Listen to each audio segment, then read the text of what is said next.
and you're going to have to deal with the consequences. I mean, if you're going to play this game, I mean, this is the thing that doesn't match up for me. And Michael, I want your comment on this. If the game is Joe Biden's going to pretend like he doesn't exist, the Democrats are going to pretend like they don't exist, because when your enemy is, hurting himself or whatever that line is, don't get in the way of your enemy, killing themselves. Okay. I personally disagree with that strategy, but that's a strategy. It exists. It has some internal coherence to it. Well, what is the strategy where if the theory is they're going to hurt themselves and we're going to win in the fall, and it's a very narrow strategy, right? It's not about legislation. It's not about helping the country. It's not about setting things up for the future. None of that. Okay, fine. It's just about winning the election, because if we don't win the election, we can't do anything else, blah, blah, blah. If that's the strategy, well, then why do anything at all? Why not use that as leverage? If you're going to go along, the point is, if you're going to, why not do the 250 billion 2 weeks ago? Why are you doing half measures? You're neither fish nor fowl. You either use the leverage or you don't. If you use it a little bit to do nothing, then you're involved in their screw ups. Right. It doesn't make any sense. That's the point. It's not internally coherent strategy. And also, I mean, I'll forgive me, but I'll quote James Carville, who said, and this is and along the lines of that strategy, but more coherent. He said, when your opponent's drowning, throw them an anvil. So you could maybe, yes, you don't want to get in the way of their screw ups, but you can actually aid them when they're already unraveling by making their lives harder.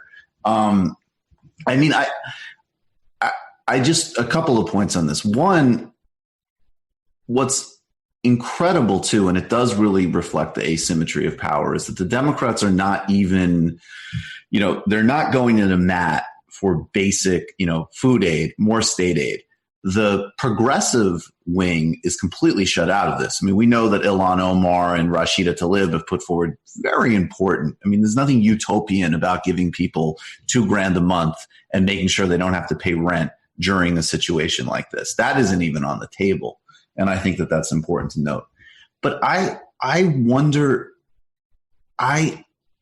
when this is written about, I made the point last week that Bill Clinton used to get criticized because he was so obsessed with polls that he would even poll where to go on vacation.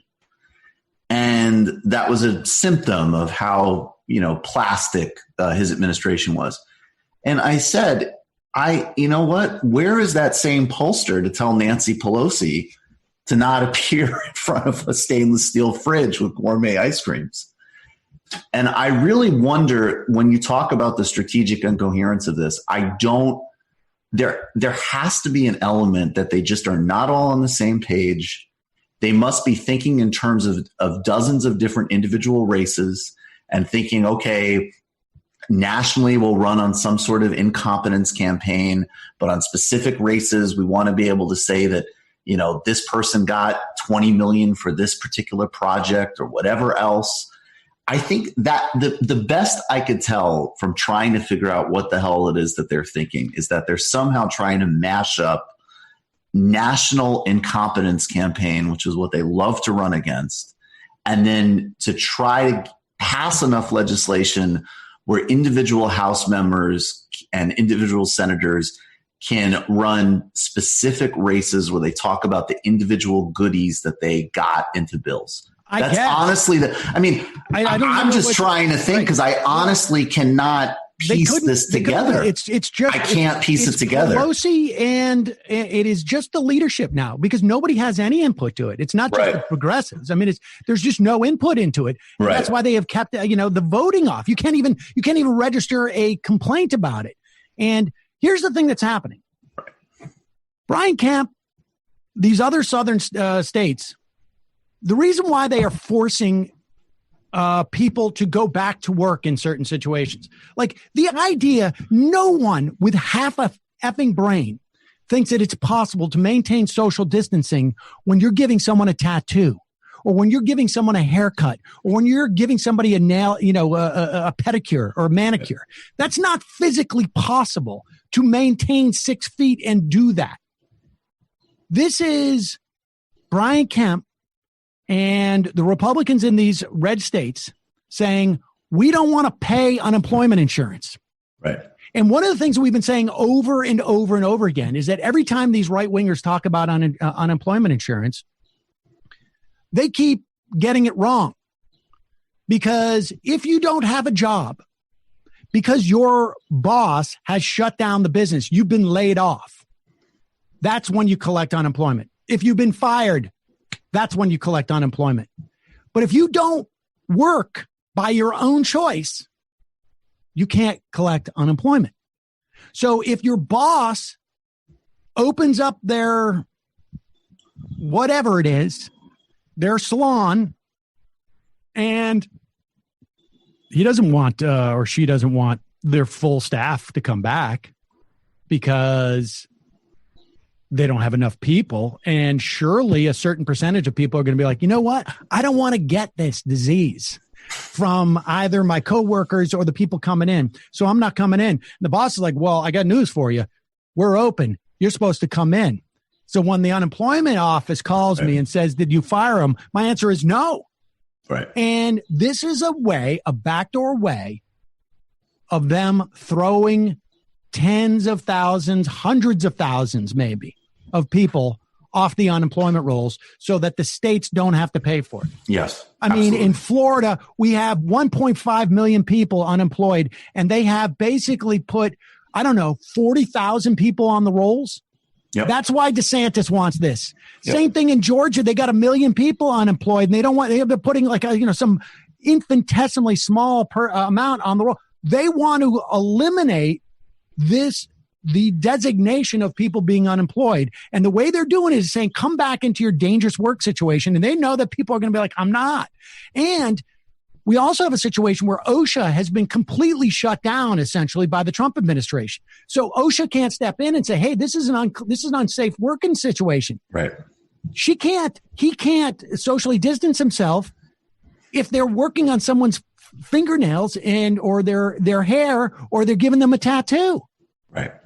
And no, it's ridiculous. And I mean, it's absurd. I think it's absurd. And I think even the point I was making earlier about how the Democrats are potentially trying to game out how they would do this in a general election is not even, it doesn't even require, it's as simple as an ad that says, Congressman Schmo was instrumental in getting 100 million extra to hospitals.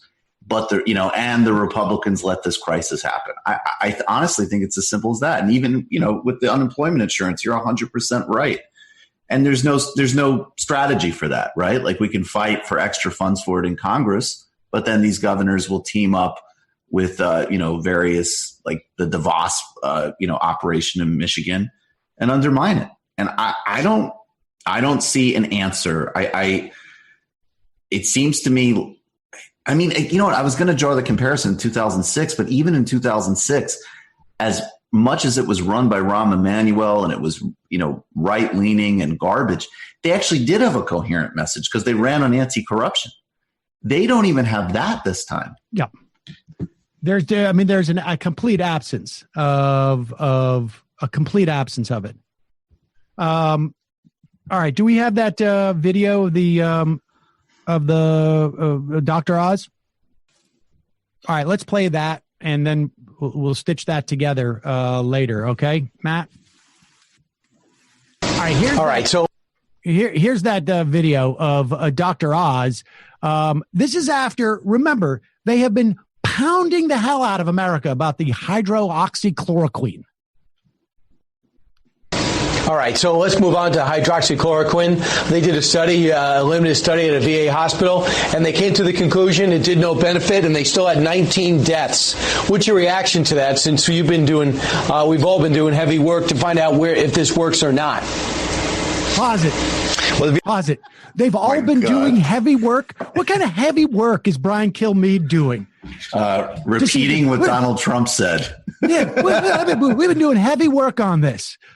Like Brian Kilmeade's next book is about. It's called The Hunt for the Cure. He's got a ghostwriter to team up.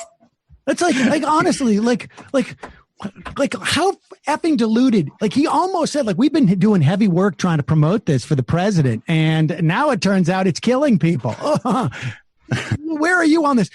And can I also let's take this from the top. And can I remind everybody that we all did heavy work, right? So we're all culpable, right? Just want to get that out there. We've all been involved in people dosing themselves in Peoria, right? Right. Anyways, I'm not just an Islamic Middle Ages scholar. Right. I'm also a medical anthropologist. We've all been doing it. So it's not like, and some of us may have deeper pockets than others. So just want to get that out there. And if there's any police who are looking for me where I live, just know that we're all culpable. Go ahead. All right. So let's move on to hydroxychloroquine. They did a study, a limited study at a VA hospital, and they came to the conclusion it did no benefit, and they still had 19 deaths. What's your reaction to that, since you've been doing we've all been doing heavy work to find out if this works or not? Well, the VA study looked at older and quite a bit sicker patients, all male patients in their hospitals, and they showed that the drug by itself didn't help and might harm that population. As you know, there have been other studies. Then the VA study was retrospective. They looked back to see what had happened because they weren't gathering the data at the time that they were actually giving the medications.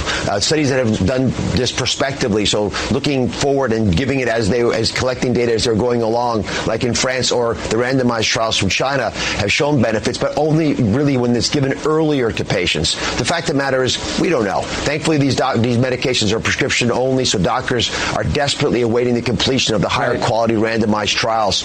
And you've covered them on the show several times. South Dakota, University of Minnesota now has over 1,000 patients randomized. There's additional trials going on. Let's get that data so we know what we're dealing with. And just to follow up real quick also, on let's go ahead and get isn't it important to know what they're combining it with and the dosage? Because it's not supposed to be taken on its own. Don't you have the Z-Pack? Yeah. There's a lot of variables, Brian. I got to say, I think at this point there's so much data coming from so many places. We are better off waiting for the randomized trials Dr. Fauci has been asking for. Otherwise, we keep reacting back and forth for studies that show opposite results. And a lot of it might have to do with when you get the medication. If you give it to people who are already having breathing tubes down their throat, it's not going to have the same kind of effect as if you give it early. But we don't have randomized data from the United States to educate us well enough right now. Right. The key is trying to figure out how it all works and what we can do and what going forward works the best. Yeah. Yeah. In other words, exactly. So keep dosing yourself. Maybe we shouldn't have been hyping it with absolutely no basis for weeks and weeks and weeks. I love that, though, because that is actually, in a vacuum, sounds to me like a very reasonable conversation. That is the most pernicious spin. Right. When you say there's conflicting scientific evidence, luckily, this is prescription-based. Right. We'll see how this plays out. There's studies being done across the world. We don't know yet. Versus, hey, everybody, there's a miracle. This is the conversation that should have happened 3 weeks ago. It would have been no problem. Exactly. And it should have happened 2 or 3 times over the past 4 or 5 weeks. And that would have been, we're still waiting tests. Interesting side note. Good thing we haven't been pushing this without any data whatsoever. Oh my God. Good thing we didn't tell some idiots in our audience. You know what? I don't even want to say idiots. This is one, I will not blame the people who dose themselves. They're desperate. And people who they trusted told them it can save their lives.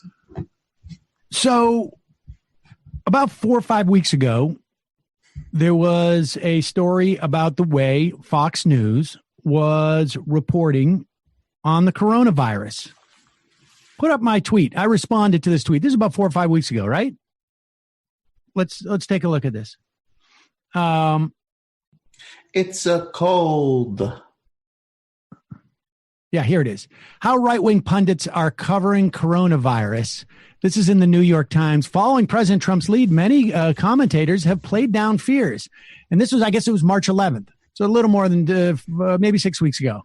In 6 months, someone will create a graphic showing clusters of coronavirus deaths and how they correlate with high Fox News viewership.